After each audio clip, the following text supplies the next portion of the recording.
députés membres des commissions agro-pastorales veulent améliorer le quotidien des populations togolaises. Ce matin, ils étaient en réunion avec les experts du ministère de l'Agriculture et de la FAO pour réfléchir ensemble à l'élaboration d'une loi cadre sur le droit à l'alimentation. À découvrir tout de suite dans ce journal.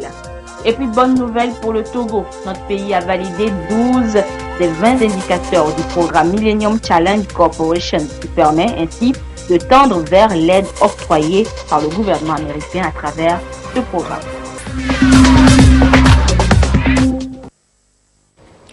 C'était les titres. Place au journal. Madame, Monsieur, bonsoir. Le droit à l'alimentation était au cœur d'une rencontre d'échange ce matin entre les députés membres des commissions agro-pastorales et les experts du ministère de l'Agriculture et de la FAO.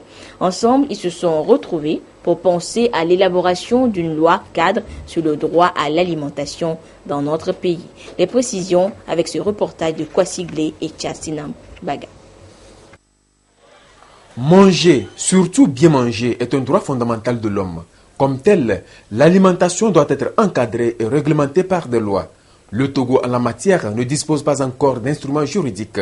Voilà pourquoi le gouvernement a organisé cette rencontre d'échange au profit des parlementaires pour les initier à l'élaboration d'une loi cadre sur le droit à l'alimentation. Ces pays qui ont avancé à l'éradication de la faim et à améliorer la nourriture de la population sont pays qui ont fait un grand accord national pour donner priorité à la lutte contre la faim et pour la sécurité alimentaire. Et ce sont des pays qui ont fait un grand consensus.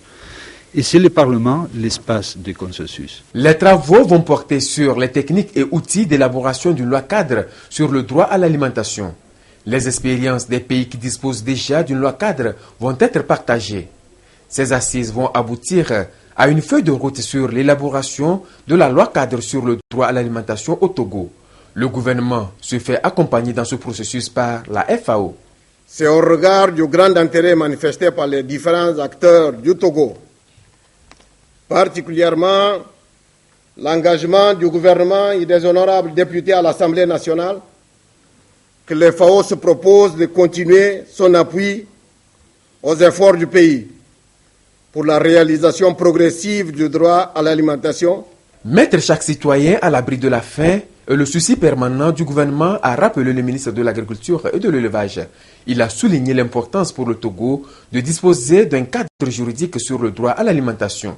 En dépit de nombreux efforts réalisés par le gouvernement en matière de disponibilité des produits alimentaires, de la protection sociale ou encore de construction d'infrastructures, les populations ne pourront véritablement avoir accès à une alimentation adéquate et saine que lorsqu'elles seront protégées par un corpus juridique clair qui empêche toute violation de ce droit. C'est depuis mars 2014 que le Togo s'est engagé dans le processus de réalisation du droit à l'alimentation. Il bénéficie de l'appui technique et financier de la FAO et de la Norvège. Et les céréales font partie du bol alimentaire des Togolais. Le ministre en charge de l'agriculture vient justement de donner le ton à la campagne nationale de leur commercialisation. Dans la zone d'aménagement agricole planifié de Mango, ZAP, il a remis un chèque de 14 millions de francs CFA aux producteurs. Depuis Mango, la correspondance de Désiré Aloy. Une journée pas comme les autres sur le site Zone d'aménagement agricole planifiée ZAP Mango à la sortie sud de la ville. Les membres de la ZAP viennent de rentrer en possession d'un chèque de 114 millions de francs CFA, une avance sur commande. À la fin de la récolte, ils céderont l'excès de leur production du Ripadi à l'ANZAT. Une innovation au niveau du ministère en charge de l'agriculture pour soutenir les producteurs qui ne pourront plus brader leur récolte. 300 tonnes du Ripadi sont entendues de cette surface de 200 hectares, une production à l'échelle. Une machine qui est venue nous couper le riz, pas plus que 30 minutes, il a fait plus d'1 hectare. Avec tout ce que le président de la République nous a fait, on dit au revoir à la fin sur notre site. Et nous vous assurons que 1 an, 2 ans, vous venez ici, tous les paysans seront dans leur camion. Le ministre Urukura Agadazi lance ainsi cette innovation qui encourage les producteurs à se mettre en coopérative, aide à la maîtrise du foncier et contribue à la mise en place des agropoles. L'Agence nationale de la sécurité alimentaire vient de signer un contrat d'achat de 300 tonnes d'une valeur de 114 millions de francs. Le gouvernement a appuyé les paysans, surtout dans cette phase de récolte, en engageant les 2 moissonneuses qui vont rester sur le site pendant le temps qu'il faut pour récolter la totalité des produits qui sont sur la ZAP de 200 hectares. Puis il dévoile les prix des produits à l'achat des céréales aux producteurs. Dans la foulée, le ministre Agadazi a remis aux producteurs 4 motopompes, dont une à la ZAP de Sadori. En plus de ce don, des motos tout-terrain pour les gestionnaires de la ZAP. Un autre encore constitué de 25 béliers géniteurs pour accroître les bergeries des producteurs. Un tour du ministre vers le côté sud de la ZAP pour visiter une maîtrise d'eau en vue d'une irrigation goutte à goutte. Je vous annonçais cette bonne nouvelle dans les titres. Pour cette année 2016, le Togo vient de valider 12 indicateurs du programme Millennium Challenge Corporation MCC. L'information a été partagée aux membres des comités sectoriels des points focaux du Millennium Challenge Account MCA du Togo et à la presse. Cette rencontre de partage de la carte score 2017 sur les progrès réalisés par notre pays permet de réfléchir également aux stratégies à mettre en place pour garder le cap et valider si possible tous les 20 indicateurs afin de permettre au Togo de bénéficier du programme Compact. Les précisions avec Viviane Onsouvi et Edem Susupa. Le Togo a de fortes chances d'être éligible au programme Compact. Le pays a 12 indicateurs ouverts selon la carte des scores 2017 publiée par le Millennium Challenge Corporation le 3 novembre dernier. Ce bond qualitatif est la preuve d'une profonde transformation opérée à travers des réformes. 2 indicateurs phares ont été validés pour la première fois. Il s'agit de la maîtrise de la corruption et la liberté d'information. Nous avons voté le code pénal qui comprend pour la première fois des dispositions pénales relatives à la corruption, ce que nous n'avons pas il y a de cela 15 ans, 20 ans. Nous avons en termes de mise en œuvre, la mise en place des structures au niveau de l'ETR. Vous avez des communications qui sont faites ces derniers temps sur les sanctions qui ont été infligées à l'endroit des agents véreux. Aussi bien au niveau du secteur privé où aujourd'hui personne n'est protégé. Des efforts restent à faire au niveau de certains indicateurs toujours fragiles. Indicateurs fragiles, oui, mais il faut dire qu'au niveau du Togo, des réformes sont déjà en cours. Il nous faut mieux communiquer sur ce que nous faisons. Il y a d'abord l'indicateur sur le foncier qui est très sensible, mais je sais qu'il y a des efforts qui sont en cours. Pour l'indicateur création d'entreprises, l'une des réformes importantes, c'est la création d'entreprises sous seing privé. La réforme est effective sur le terrain. Le Togo a adopté la loi. Je pense qu'il nous revient en tant que Togolais, lorsque le Doing Business enverra les questionnaires, que nous ayons le courage de dire effectivement ces réformes sont effectives pour que le Doing Business puisse l'intégrer dans les évaluations. Et je pense que l'année prochaine, si vraiment nous le faisons, le Togo pourra valider cet indicateur. Pour ce qui est de l'indicateur ACO Crédit, les tests ont été pris. L'institution évaluatrice attend ce que le BIC soit opérationnel. Le Togo a tout à gagner dans son élection au Millennium Challenge Account. Le Togo va se lancer bientôt dans le PND, le Programme national de développement, qui a beaucoup plus d'ambition que la SCAP et qui va exiger beaucoup plus de ressources. Et donc le MCC peut apporter des ressources très importantes qui sont des dons, qui ne sont pas remboursables, qui vont donner un coup de pouce énorme pour la réalisation des objectifs sociaux, environnementaux et économiques du Togo. Pour être éligible au programme Millennium Challenge Account, le pays doit remplir des critères de performance dans plusieurs secteurs tels que la bonne gouvernance, l'investissement dans le capital humain et l'encouragement de la liberté économique. Le Togo a encore une marge de progression car 5 indicateurs sont juste en dessous de la médiane. Pour l'heure, on se félicite du travail accompli. Ce lundi, s'est ouverte à Lomé la session inaugurale des consultations nationales sur l'objectif de développement durable ODD numéro 4 concernant l'éducation Vision 2030. Des consultations qui visent à trouver des voies et moyens en vue de l'atteinte effective de cet objectif. Ramdan Bassida. L'objectif de développement durable ODD 4 insiste sur une éducation inclusive et équitable de qualité et la promotion des possibilités d'apprentissage tout au long de la vie. La tenue de ces consultations nationales lancées ce jour vise donc à définir les priorités et les opportunités pour le développement de la politique éducative. Il s'agit aussi de fixer une feuille de route nationale 2030 selon le ministre Octave Nico-Broma. J'ai plaisir à rappeler que le Togo a été impliqué dans l'élaboration de cet objectif à Kigali en février 2015, à Ichion en mai 2015 et à New York en septembre de la même année.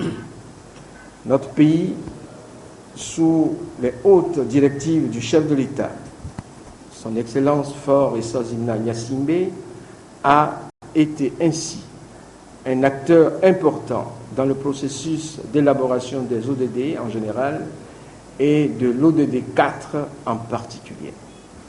Ces consultations ont pour but de présenter des mesures concrètes en matière de mise en œuvre et de suivi du dit objectif.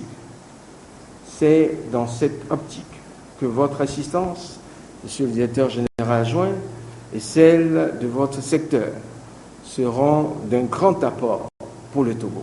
Pour le directeur général adjoint de l'UNESCO pour l'éducation qui entend, aucun développement ne peut se faire sans une éducation inclusive de qualité. Je tiens à féliciter le gouvernement du Togo pour l'innovation et la dynamique de réforme en cours, particulièrement dans les secteurs de l'éducation de base, y compris l'alphabétisation, enseignement technique et la formation professionnelle et enseignement supérieur.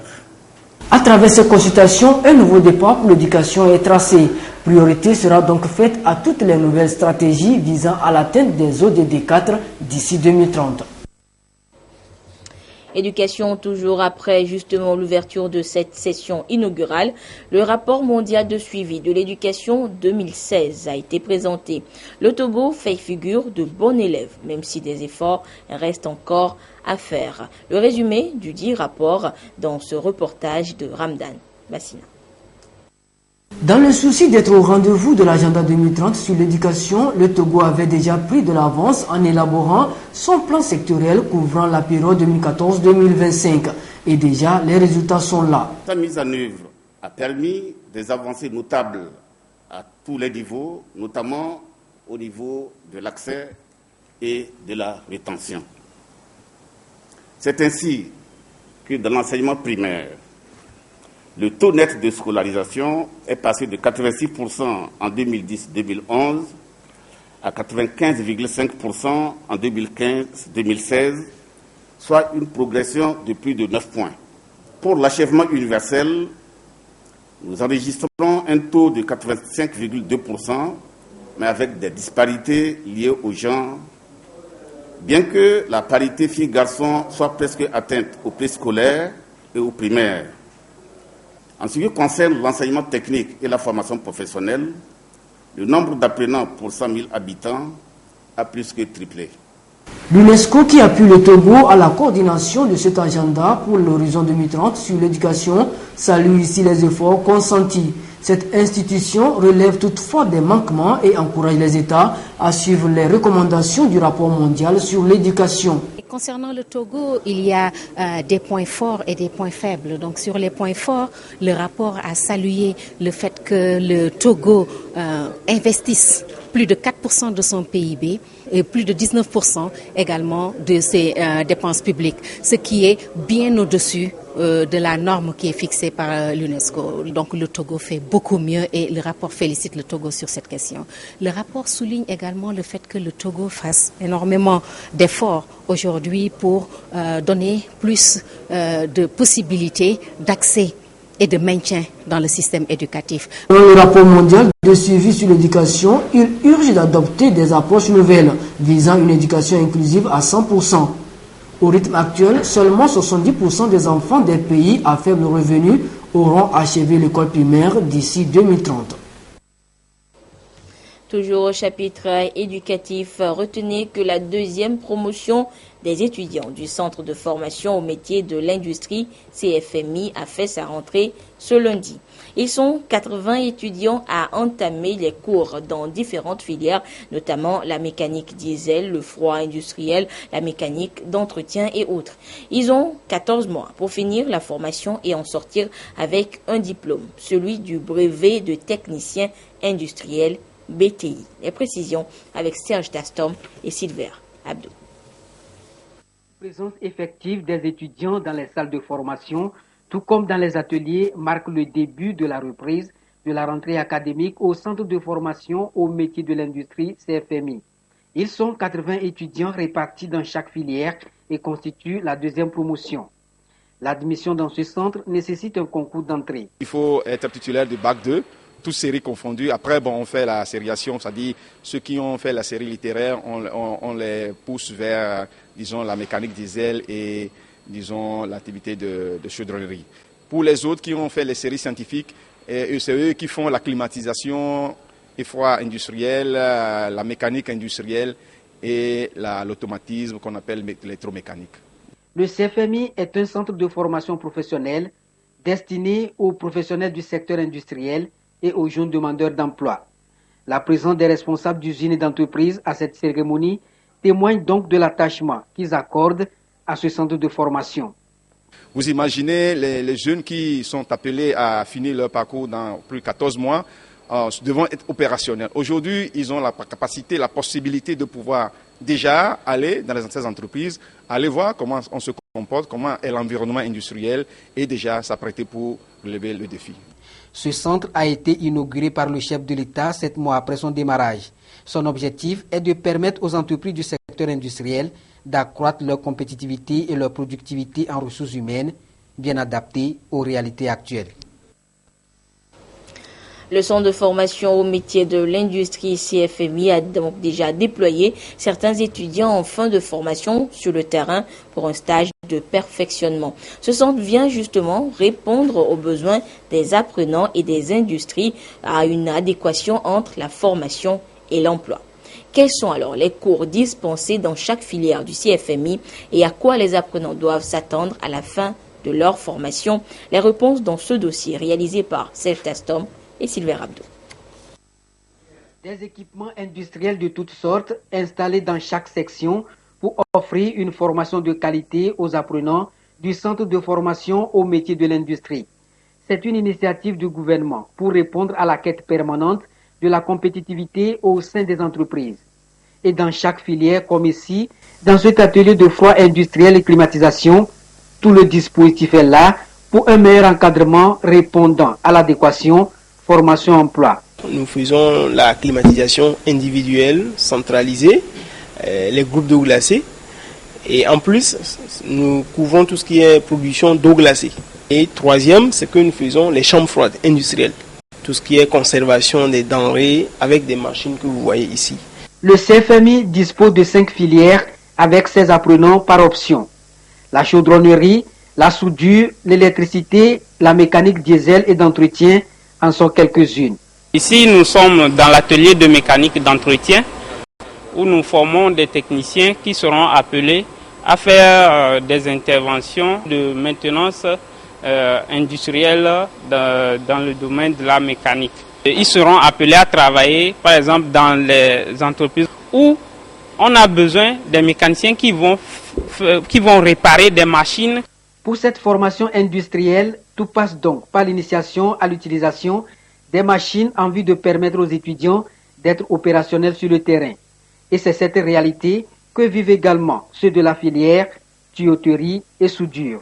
Dans notre atelier, nous formons ici des chaudronniers. À leur sortie, ils doivent être capables de pouvoir faire la conformation des pièces et l'assemblage des pièces et puis l'assemblage de la tuyauterie, chaudronnerie également. Ils font 6 mois chez nous ici. Ils vont dans les entreprises pour faire 1 mois de formation en entreprise. Ils reviennent faire encore 6 mois et ils repartent pour faire 2 mois de formation en entreprise pour pouvoir préparer leur diplôme de fin d'année. Au terme de leur formation, ils obtiennent un diplôme de brevet professionnel suite à l'examen qu'organise la direction des examens concours et certifications. Comment gérer les marchés publics au Togo? Les organisations de la société civile et membres des médias sont à cette école depuis ce matin. Une formation qui leur permettra de mieux cerner les dimensions du dit secteur pour ainsi distinguer et dénoncer les fraudes et corruptions en réponse aux attentes des populations. Et c'est une initiative de l'autorité de régulation de ces marchés publics, l'ARMP, qui a fait de la transparence son cheval de bataille. Les précisions avec Komon Poyede. Considérées comme interface naturelle entre les pouvoirs publics et la population togolaise, les organisations de la société civile et les médias doivent informer les populations sur les actions de développement menées par le gouvernement. La réforme des marchés publics a fait de la société civile un des acteurs de la commande publique, au même titre que l'administration et le secteur privé.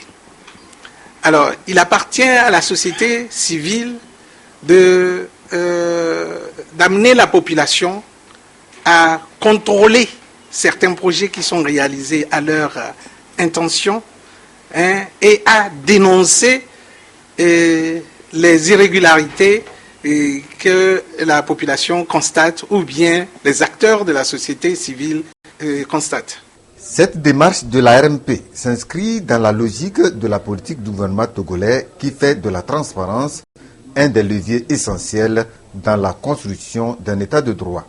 Pendant 3 jours, les participants auront à se familiariser avec les principes de base qui régissent la commande publique et les étapes du processus d'acquisition publique. Direction maintenant Kara, où les médecins des entreprises qui ont leur démembrement dans la ville viennent de bénéficier d'une formation sur les maladies professionnelles. La Caisse nationale de sécurité sociale a voulu ainsi leur permettre de se familiariser avec le tableau revisé de ces maladies professionnelles. Depuis Kara, la correspondance de Nestor. Bonjour.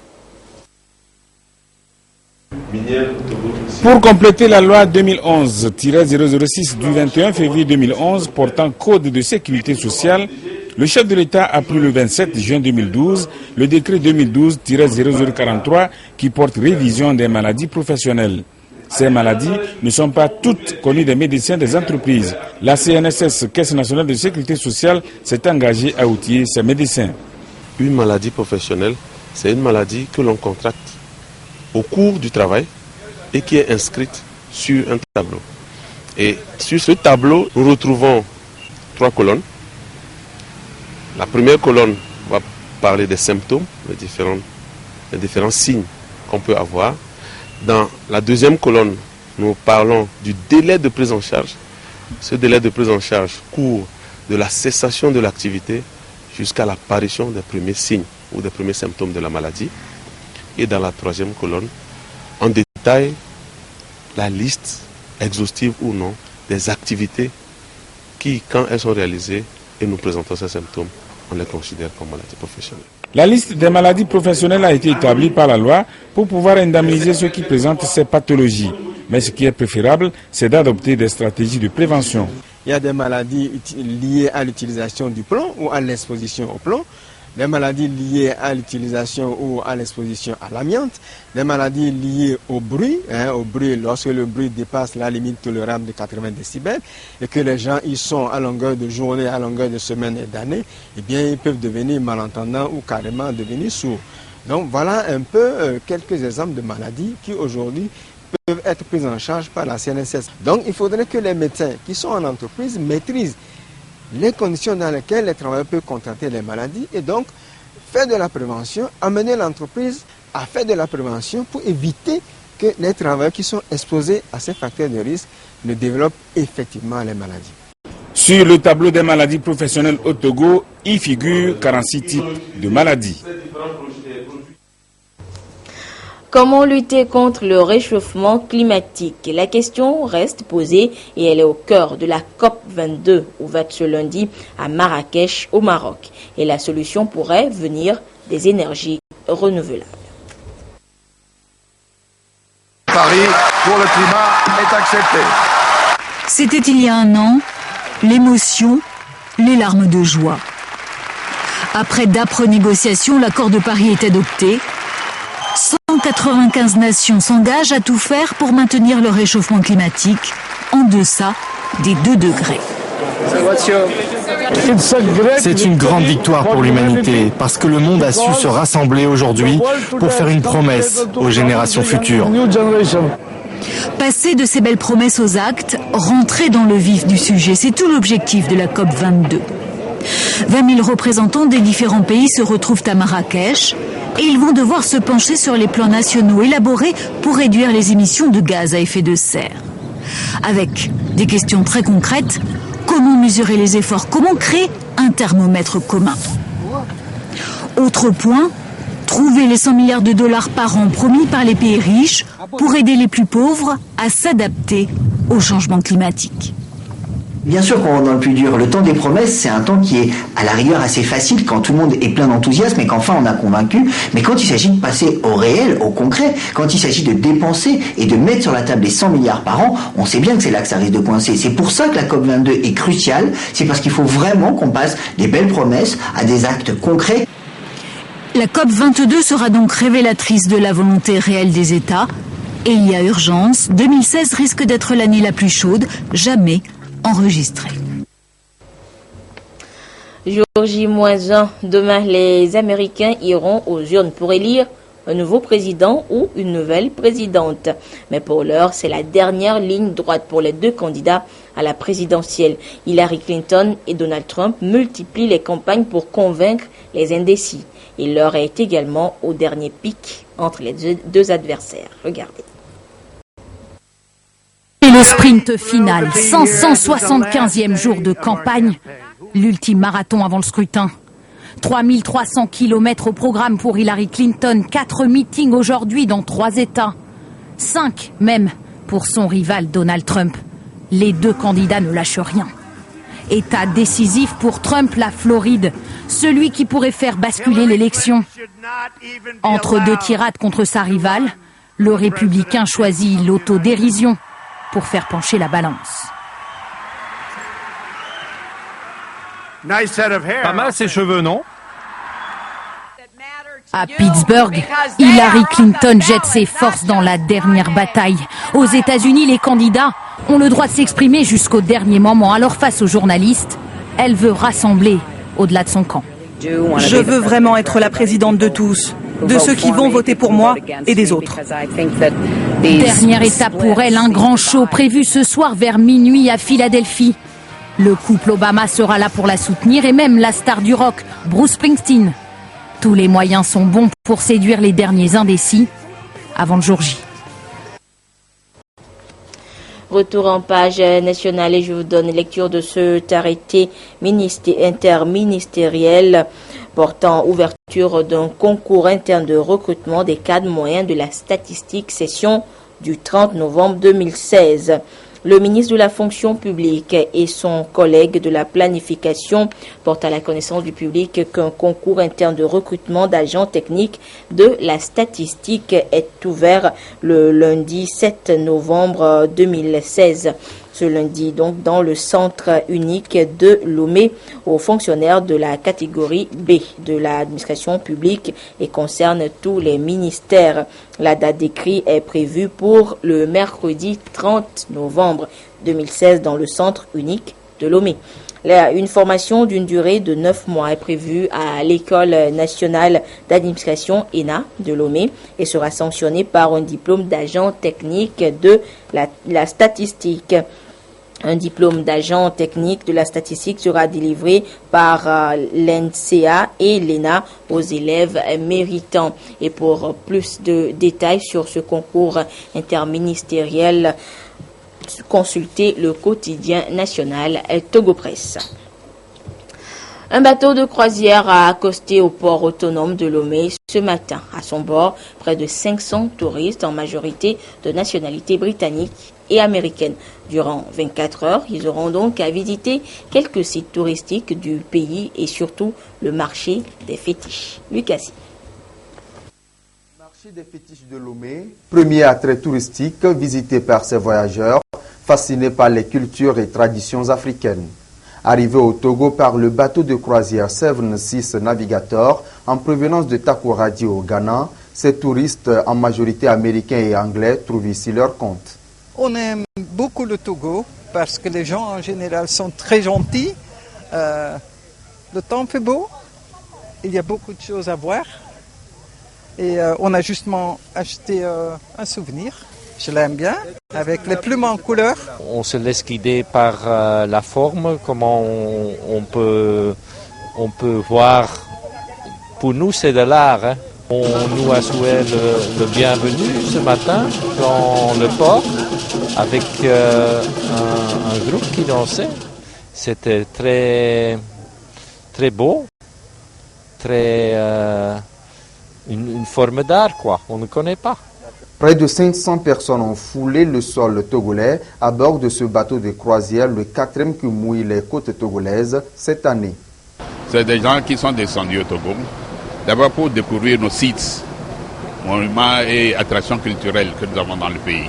Le Togo a de la matière à revendre dans ce sens que nous avons dans le pays principalement des sites d'intérêt culturel, des sites naturels d'intérêt culturel, mais également des sites qui attirent du monde. Nous avons également beaucoup de manifestations culturelles. En 24 heures, les passagers du Seven Seas Navigator visiteront le lac Togo, la maison des esclaves à Godrafort et se frotteront à la culture et aux rites des populations d'Akatosovie PACB et de Zanguera. Ils reprendront la mer après ces 24 heures pour Sao Tomé et Principe. Voilà, ainsi se referme cette édition. Merci à vous qui l'avez suivi un peu partout grâce à la télévision togolaise. Notez les autres rendez-vous de l'actualité. À 22h30, vous serez en compagnie de Prudence Zinso pour la dernière édition du journal. Demain, l'édition de la mi-journée vous sera présentée par Esther Laclé. Et moi, je vous retrouve ici demain à 20h. Excellente suite de nos programmes. Au revoir.